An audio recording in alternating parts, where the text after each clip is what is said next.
Reza dan teman-teman semua. Pada siang hari ini kita akan belajar bersama bagaimana untuk metode mengatur haid pada jamaah umroh dan haji. Dan saya kebagian untuk dengan PKB kombinasi. Kita ketahui bahwasanya setiap wanita siklus haid bulan di mana endometrium lepas, itu lepas di mana siklus haid adalah ada yang pendek ada yang panjang. Hal ini terjadi karena stratum daripada fungsional dari endometrium karena pengaruh daripada estrogen dan progesteron. Estrogen dan progesteron ini terjadi karena pengaruh dari apa? Dari atas adalah di pituitari, FSH, dan LH, dan di mana pituitari ini juga terpengaruh daripada hipotalamus. Kita tahu bahasanya ketika jamaah umroh, baik haji maupun umroh, itu banyak stresnya ya. Banyak stres di mana mungkin perbedaan daripada kultur, di sini kultur waktunya juga berbeda, dan juga makan berbeda. Di sana untuk yang haji terutama itu banyak sekali fisik-fisik yang berlainan dengan di kita. Sehingga stres baik dari suhu, kemudian dari aktivitas, membuat siklus haid jadi berubah-ubah. Untuk itu, bagaimana memanajemen dengan baik supaya siklus haid itu bisa kita atur ibadah bisa lancar. Untuk patofisiologi, di mana pada hipotalamus ini akan dilepaskan suatu hormon yaitu genera, gonadotropin releasing hormon mempengaruhi pada pituitari. Pituitari melepaskan FSH dan LH. FSH LH ini sebagai hormon untuk yang mempengaruhi pada ovarium. Dokter saya ini apakah selesai sudah berubah ya? Belum, belum, Pak. Ini tolong ini belum di share ini. Coba di share-nya ya. Apa itu buat share-nya. Ini belum share, Pak. Belum belum maju. Maksudnya belum maju slide berikutnya. Ini sudah maju. Bentar. Belum, belum. Oke, saya tak ke ada.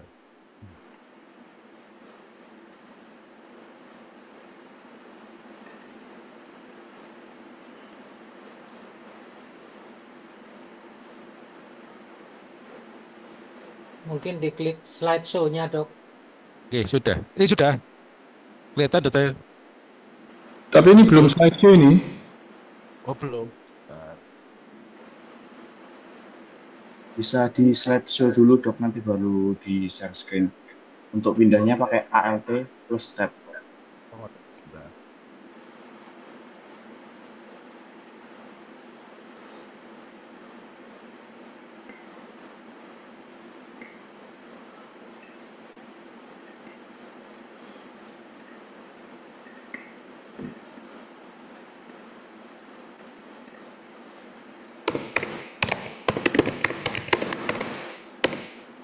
Dokter Risa udah kelihatan dokter Risa. Sudah, monggo. Ini turun udah kelihatan turun slide-nya. Sudah. Oh ya.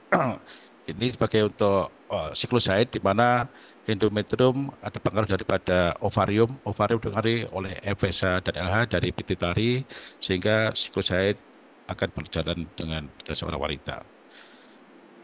Kita ketahui bahwasanya hipotalamus akan memproduksi daripada gonadotropin releasing hormon GnRH. GnRH ini dikeluarkan mempengaruhi pada pituitari ya, pituitari anterior, mana akan berpengaruh pada pengeluaran hormon FSH dan LH.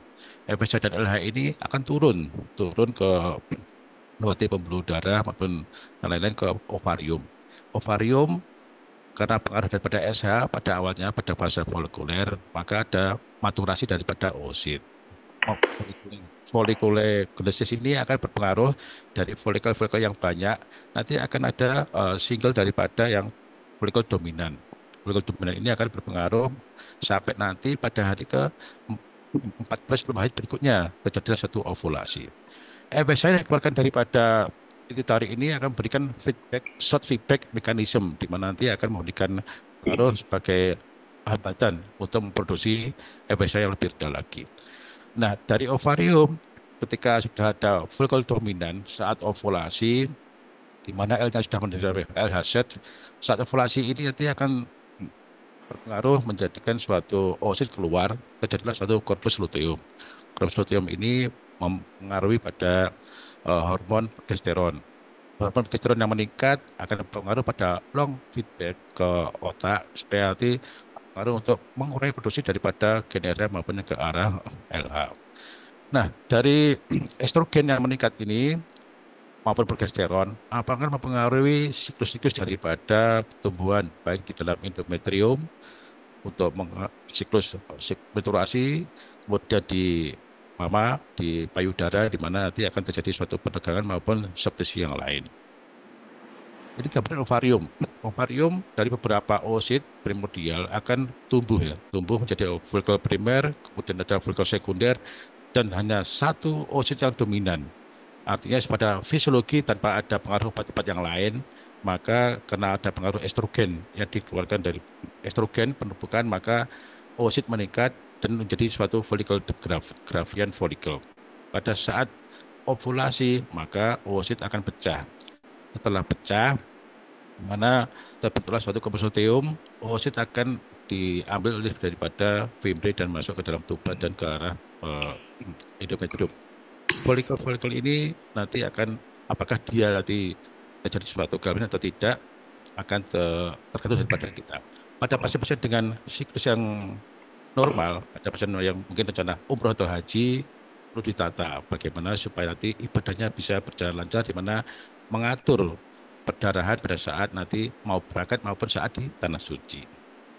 Korpuskultur yang terbentuk akan menghasilkan progesteron. Nah, progesteron inilah sebagai cara untuk bagaimana tadi disebut Dr. Arsana, bagaimana suatu progesteron ini berpengaruh daripada endometrium.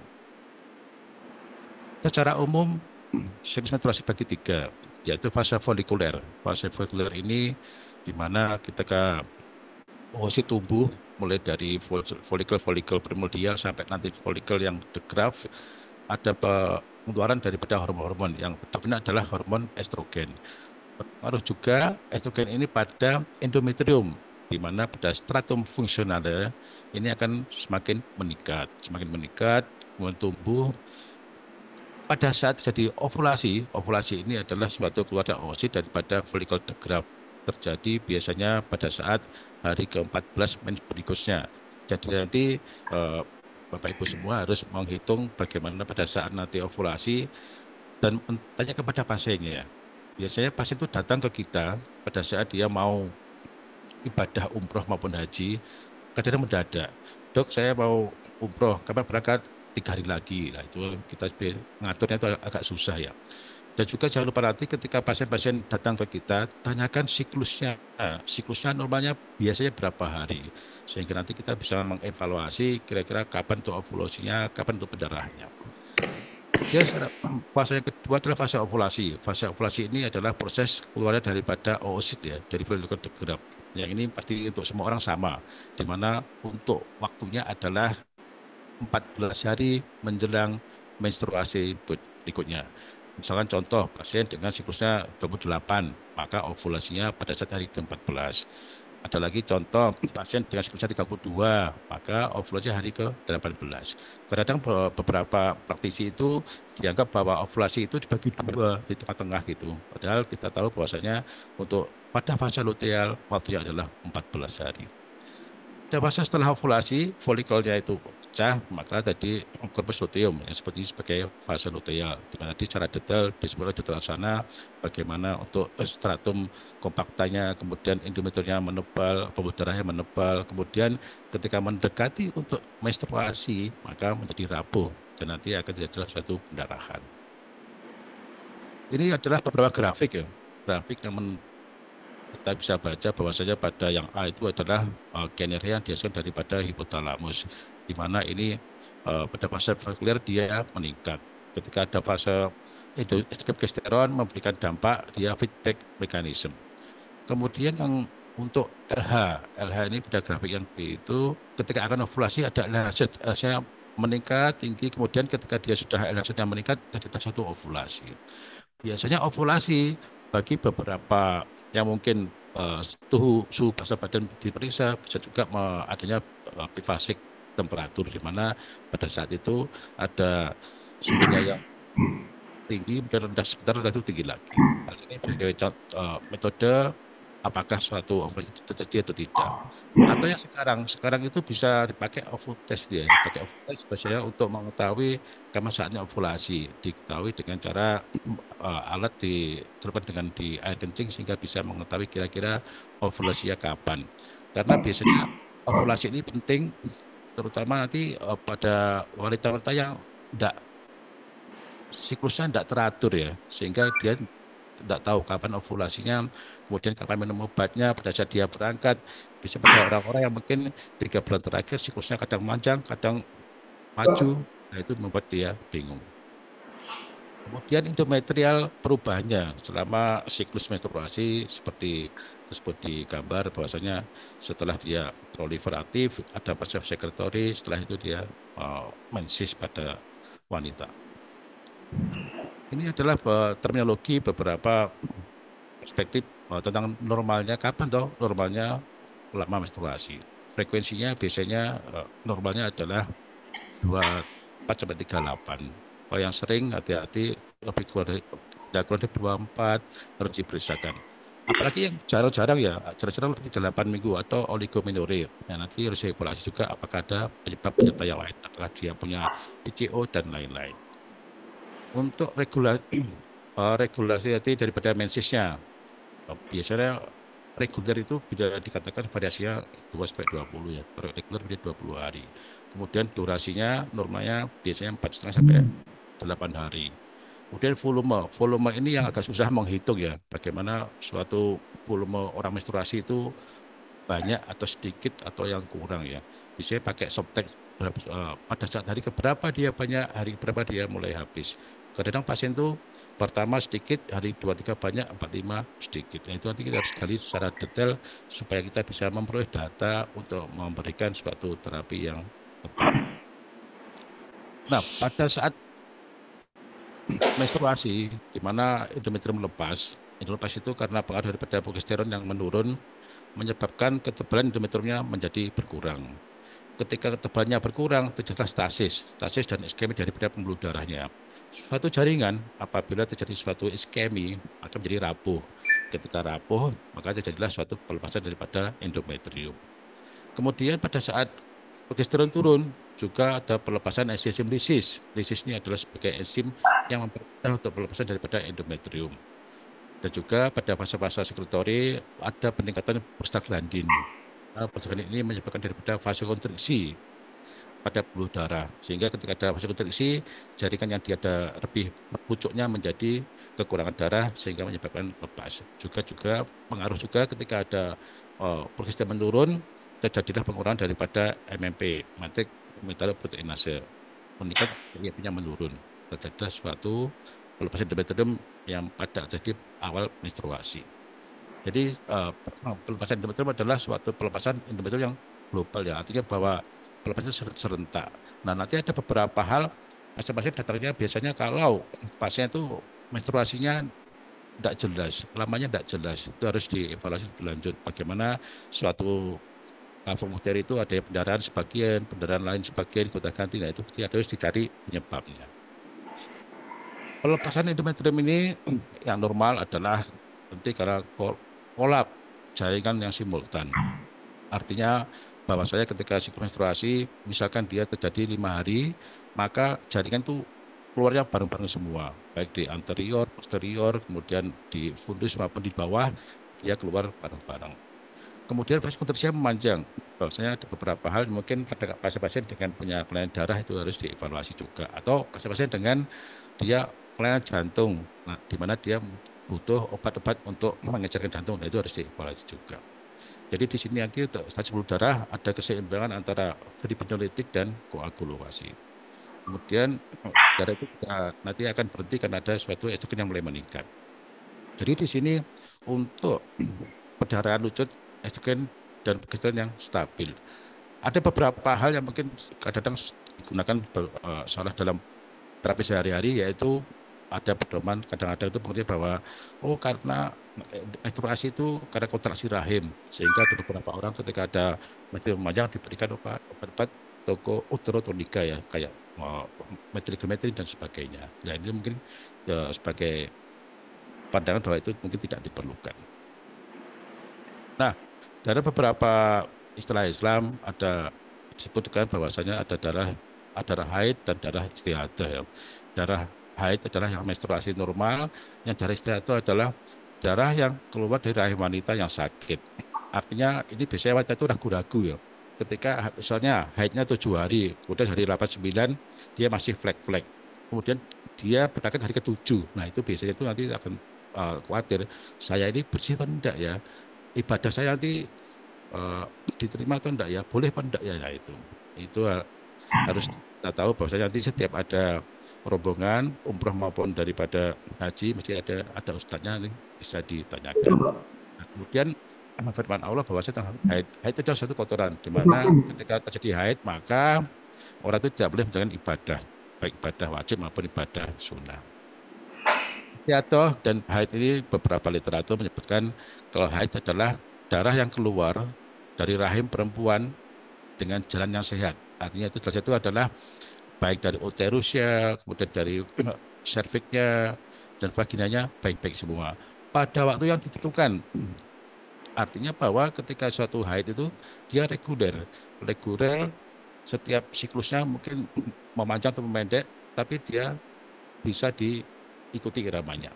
Kalau istihadah, istihadah adalah darah yang keluar atau yang memang suatu penyakit bukan waktu yang ditentukan. Artinya bahwa dia di luar siklus daripada haidnya.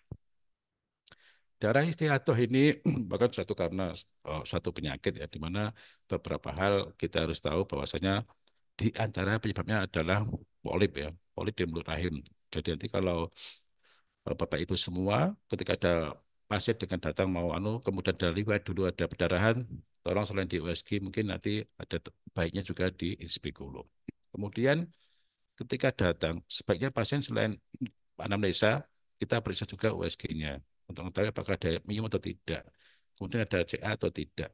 Kadang-kadang ketika datang pasien kita datang langsung kasih obat aja. Nah, ketika kasih obat ternyata dia masih ada pendarahan atau riwayatnya ada suatu kanker. Kemudian ada tumor ovarium, PID, ataupun erosi vagina ya. Kadang-kadang erosi vagina bersio sehingga kita kasih obat dan masih flek-flek juga. Ternyata penyebabnya adalah di luar daripada kafung bakteri. Nah, ini beberapa hal yang mungkin harus digali ya, baik dari anamnesa maupun dari pemeriksaan eh, nunjang di USG maupun dari pemeriksaan fisik ya di Ispikulo. Karena pada beberapa hal kita ketahui bahwasanya orang-orang dengan mau naik haji, mau naik ibadah umroh, datangnya itu biasanya mendekati jadwal keberangkatan. Memang beberapa hal yang mungkin dia jauh-jauh hari ada, cuma sebagian besar adalah datangnya mendekati hari berangkat. Kami kombinasi eh, di basis ini adalah ada dua komponen, yaitu komponen estrogen dan progesteron.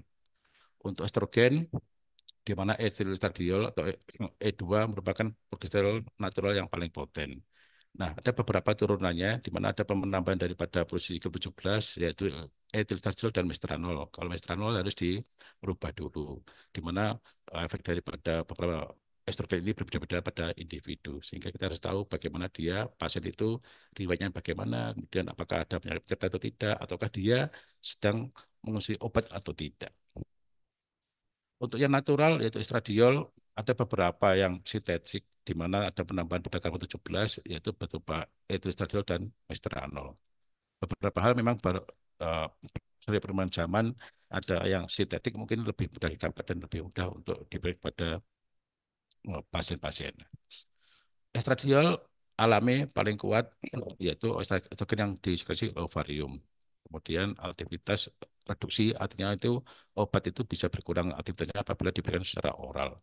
Di mana estradiol mestranol lebih lemah daripada estradiol karena di sini mestranol harus dirubah dulu menjadi E2 di dalam tubuh sehingga jika tidak diberikan maka reseptornya menjadi berkurang.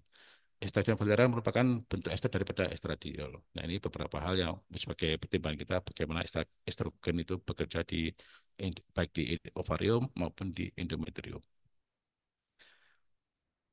Kadar E2 dalam BKB kombinasi ini rendah ya, yang bagus lebih rendah sehingga dapat memberikan keseimbangan antara untuk sebagai kontraseptif maupun non kontraseptif.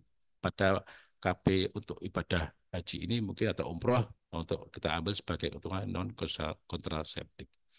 Kemudian kalau E2 terlalu tinggi akan memberikan efek-efek beberapa hal ya di antaranya mungkin sifat-sifat suatu androgen dan sebagainya. Estradiol akan berperan pada mengatur siklus menstruasi. menekan ovulasi dan meningkatkan kepadatan tulang. Kemudian hati-hati pada orang-orang yang dengan kelainan di HEPAR ya, karena kadar estradiol itu dipecah kemudian di metabolisme melalui hati, sehingga nanti harus dipergunakan waktunya kapan untuk minumnya, kemudian kemudian jam berapa dan harus konsisten ya seperti itu. Beberapa hal mungkin ketika ibadah umroh atau haji itu waktunya tidak sama konsumsinya. Di sini sore hari jam 5, mungkin di Arab Saudi kan sudah 4 jam ya, ini jam 9. Nah, ketika jam 9 kadang-kadang lupa. Ketika lupa, ketika ibadah di sana, biasanya apa? Timbul flek-flek seperti itu. Kemudian medikasi beberapa obat juga mempercepat atau menghambat daripada kegagalan pil OPKB kombinasi itu. Estadiol Valerate merupakan esterifikasi daripada sintesis pentanol ester, kemudian setelah ditelan ester bisa produk dan terbentuk esterasenya ya. Dan nanti di metabolisme di dalam darah. Untuk kemudian yang kedua daripada PKB kombinasi yaitu progestin atau progesteron. Progestin ini pemisahan rantainya bisa dari rantai di 19 di mana nanti bisa testosteron berubah menjadi etisteron, kemudian ada penambahan juga dari esteron bisa dirubah menjadi noretisteron. Ada beberapa penelitian menunjukkan bahwa norethindron bisa dikonversi menjadi estradiol atau E2, tapi ini efeknya tidak begitu signifikan. Sehingga ada beberapa obat yang dari menyebabkan konversi tidak bisa dilihat secara utuh. Sebagai progestin dengan norethindron kemudian menjadi bahan terdahulunya. Sehingga kita evaluasi ada beberapa hal yaitu daripada obat aktivitas daripada estran di mana norethindrol, norethindron asetat, etenodiadiol, kemudian dapat dikonversi menjadi norethindron. Obat yang sekarang adalah bentuk-bentuk yang lain adalah gestan ya atau norgestrel yang merupakan campuran daripada dextrorotary maupun yang levorotary. Yang ini nanti sebagai bentuk yang sering dipakai di obat yaitu yang L-Nogestrel maupun yang D-Nogestrel. Desogestrel mengalami dua langkah dalam metabolismenya sehingga obat-obat ini berbeda daripada levonorgestrel. Untuk gestoden berbeda daripada levonorgestrel ada ikatan ganda antara rantai karbon 15 dan 16. Kemudian untuk ini di metabolisme menjadi banyak turunannya ya, kecuali yang levonorgestrel. Kemudian beberapa metabolit memiliki potensi yang atas norgestimat. Beberapa ilmu yang baru bahwasanya untuk norgestimat suatu vaksin baru memasukkan sebagai kelompok kontrasepsi oral generasi yang kedua karena atau sebagai besar dimasukkan dalam levonorgestrel. Kopreprogestin daripada rekapitulasi yaitu tadi sebutkan bahasa desogestrel, gestoden dan norgestimat. Sehingga nanti kita harus ketika memilah-milah untuk pemberian rekomendasi kita harus tahu isinya apa dan kontraindikasi apa, kemudian kondisi pasiennya bagaimana. Pada beberapa hal, progestin diperkirakan ada yang tidak mempengaruhi pada profil lipid. Kemudian ada beberapa keseimbangan progesteron pada COC yang mengandung yang progestin baru yang lebih menguntungkan sehingga dia terhadap perubahan lipid sehingga memiliki potensi proteksi terhadap kardiovaskular disease. Untuk kombinasinya obatnya adalah ada yang berisi 21, 24, 28. Cara kerjanya ada yang fasik, monofasik maupun trifasik. Ini sebagai kerjanya di mana nanti ketika diberikan pada hari pertama bekerja BKB kombinasi dan nanti untuk hormon free nanti kita atur bagaimana pasien-pasien ketika pulang ke tanah air seperti itu. Mekanisme kerja daripada BKB kombinasi untuk estrogen kerjanya adalah menstabilkan daripada endometrium, di mana ini sebagai bentuk untuk minimalkan bleeding, artinya ada pendarahan sela, di mana ketika ada suatu terapi kemudian dia endometriumnya tipis, ada yang jatuh, maka dikasih estrogen ini untuk menguatkannya. Kemudian estrogen bisa menyebabkan suatu amenorrea, di mana nanti bisa menyebabkan dia pengunduran daripada ovulasi yang dihambat. Estrogen juga bisa meningkatkan progestational reseptor, ya, nanti untuk bisa digunakan sebagai untuk mengurangi daripada dosis progestogen. Estrogen secara long feedback maupun short feedback akan mensupresi kepada hormon EWSA yang dihasilkan daripada pituitari. Sehingga ketika FSH-nya turun, yang dosen terhadap itu tadi, baik melalui long feedback, nanti akan merubah pembentukan folikel dominan. Ketika folikel dominan tidak ada, maka ovulasi tidak terjadi. Untuk progesteron kerjanya adalah mensupresi daripada LH. Ketika LH sudah tidak terbentuk, maka untuk ovulasi bisa dicegah. Itu yang kita saja daripada progesteron terhadap ovulasi. Nah, ini pada ovulasi yang normal, pada pemberian KB, harapannya nanti ketika pasien dengan KB diberikan kombinasi yang terisi daripada FSH dan estrogen dan progesteron, maka FSH-LH ini bekerjanya tidak baik, tidak bisa bekerja secara fisiologis sehingga tidak terjadi suatu ovulasi. Tidak terjadi ovulasi, maka menstruasi berikutnya bisa diundur atau dihambat. Sehingga tujuannya adalah ketika diberikan terapi PKK, menstruasinya sesuai dengan harapan kita nanti sampai dia pasien pulang ke tanah air. Nah, bagaimana cara pemberiannya? Beberapa hal memang kadang-kadang pasien itu datang kan tidak mesti 1 bulan dia konsul. Kadang-kadang pasien setelah dapat jadwal dari travel dia baru mau berangkat baru datang ke kita. Nah, bisa dimulai dari awal siklus, itu bisa haid pada saat haid hari pertama sampai ke-5, 1 kali sehari. Bisa juga diberikan pada saat hari ke-14, pertengahan siklus. Bisa juga pakai rapat di hari ke-21 ya. Jadi untuk yang 7 hari pertama tidak aman sebagai kontrasepsi, cuma untuk sebagai eh, hari 14 sampai 21, maka sebaiknya kalau ada yang tidak berhubungan sehingga nanti eh, perubahan daripada endometriumnya bisa distabilkan. Kemudian pil sampai kapan diminumnya? Biasanya kan ada yang umroh itu ada yang 9 hari, 13 hari, 16 hari. Maka pil diminum terus sampai nanti pasien pasien pulangnya kapan sampai di rumah. Di rumah nanti setelah di rumah di 3 5 hari di rumah baru dilepas. Sehingga nanti pasiennya harapannya adalah ketika umroh tidak menstruasi pada saat datang 2 atau 5 hari biasanya itu pasien itu ada tamu-tamunya dia kondisi tidak haid setelah itu bisa dilepas. Nah, untuk eh, ada beberapa teori-teori yang ketika pasien datang kemudian siklusnya mendekati siklus atau pas berangkat, pas menstruasinya. Kadang bagi dok, apakah saya bisa dimasukkan? Ini ada beberapa regimen untuk pemberiannya pada saat hari ke-5 ya. Pemberian hari ke-5 dipakai 2 minggu aja, kemudian PKK dihentikan. Setelah itu harapannya dia 1 minggu dia menstruasi. Nanti ini bisa tanya dulu siklus menstruasinya pada pasien, kemudian kapan berangkatnya. Pada itu ketika pas berangkat, pas menstruasi. Nanti untuk mencegahnya itu lebih susah. Untuk pil KAP kombinasi ada beberapa generasi ya. Generasi 1, 2, dan 3 yang mana ada kandungannya dari EE dan progestinya. Yang mungkin yang terbaru yang pakai drospirenol maupun yang kandungannya 30 yaitu lisadilol maupun yang 20 yang IS-nya. Nanti pemilihannya bagaimana mungkin nanti yang paling akhir tergantung daripada kondisi pasiennya. Lebih baik yang kandungan estrogennya lebih rendah seperti itu. Ini contoh-contohnya untuk persediaan obatnya, persediaan obat yang dipakai nanti teman-teman semua, Bapak Ibu semua bisa yang tersedia di wilayah apa bisa dipakai itu isinya di mana nanti isinya etinil estradilolnya berapa miligram, kemudian progresinya berapa miligram. Nanti pemilihannya bisa disesuaikan dengan kondisi pasiennya dan apakah ada penyakit penyerta atau tidak.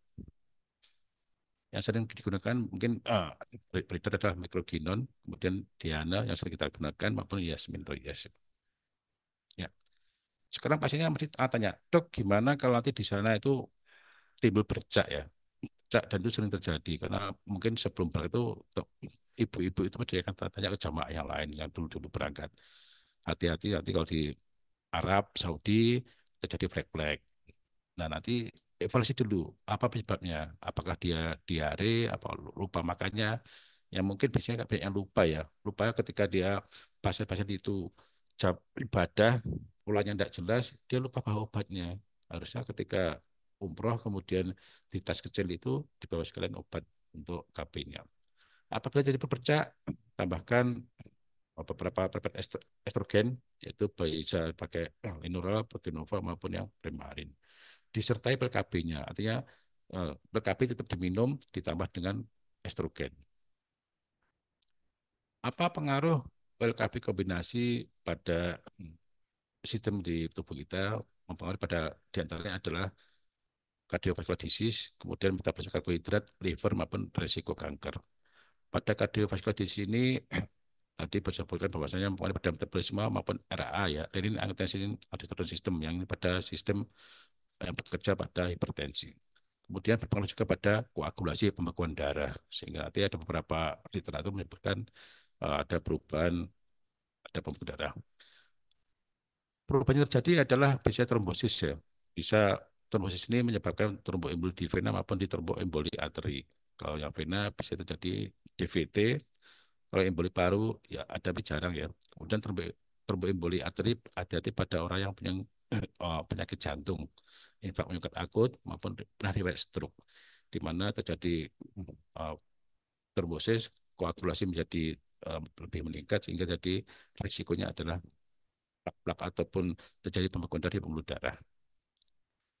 Estrogen pada yang dosis tinggi bisa menyebabkan produksi daripada faktor pembekuan darah, yaitu berpengaruh pada faktor 5, 8 maupun faktor 10. Sehingga preparat estrogen yang dipilih adalah yang berkombinasi yang rendah estrogennya. Untuk pada pembukaan darah, pada beberapa literatur menyebutkan estrogen menyebabkan peningkatan faktor pembekuan darah tadi faktor 5, 8 maupun 10. Sehingga hati-hati pasien-pasien dengan obat-obat atau resiko-resiko yang mungkin dia punya penyakit jantung maupun penyakit riwayat CVA. Tromboemboli vena ini biasanya ketika ada efek estrogen maka dia akan hilang setelah gambar pemberian. Ada beberapa hal yang dipakai penelitian bahwa saya penggunaan dipilih dosis yang rendah sehingga nanti kalau bisa dipilih yang kandungan E-nya rendah di antara preparat PKB kombinasi. Kemudian menghindari pemberian PKB kombinasi pada pasien yang berisiko tinggi. Untuk tromboemboli vena ini hati-hati pasien-pasien dengan penggunaan resikonya atau peningkatan pada penggunaan desogestil maupun gestoden. Kemudian ada alkohol merokok di evaluasi juga pada pasien-pasiennya. Kemudian kalau bisa untuk konsumsi oral dengan segera lebih kecil 20 mikrogram, resikonya lebih kecil daripada yang 30 banyak 40 mikrogram. Ini pengaruh daripada pil KB kombinasi sistem renin angiotensin ya, di mana ketika ada estrogen meningkat atau COCC, estradiol menyebabkan aldosteron menjadi berpengaruh pada body weight ya, apa, tekanan darah maupun volume pembuluh darah. Ketika ada pembuluh darahnya volumenya meningkat, maka tekanannya menjadi meningkat. Pada yang drospirenone menyebabkan dia pembuluh darahnya menjadi menurun seperti itu. Dan nanti harapannya ketika era ini pakai obat-obatan yang mengandung drospirenone yang terbaru.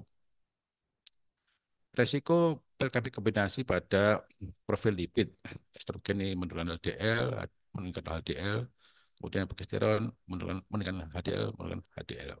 Nanti mungkin hati-hati pada orang-orang dengan profil lipidnya meningkat pada obesitas maupun orang-orang yang mungkin dengan PCO dan sebagainya. Pada pembuluh darah, ini gambarannya bahwasanya ada terjadi peningkatan, hati-hati pada orang yang penyakit jantung maupun yang riwayat CVA. Terjadi suatu deep trombolisme. Estrogen mempengaruhi pada DNA maupun di hati ya. Di hati memang beberapa obat metabolisme di hati pada orang-orang yang mungkin pernah sakit hepatitis maupun punya riwayat iterik juga hati-hati juga. Sehingga nanti pada atau penyakit orang yang dengan kolestatik akut pada batu empedu. Nah, itu sebagai kontraindikasi penggunaan untuk COC. Atau pasien dari riwayat penyakit yang lain harus dievaluasi lebih lanjut. Untuk terhadap risiko kanker, COC malah sifat proteksi ya, proteksi melalui endometrium. Proteksi terhadap penggunaannya pada jangka panjang berpengaruh pada penurunan kejadian adenokarsinoma.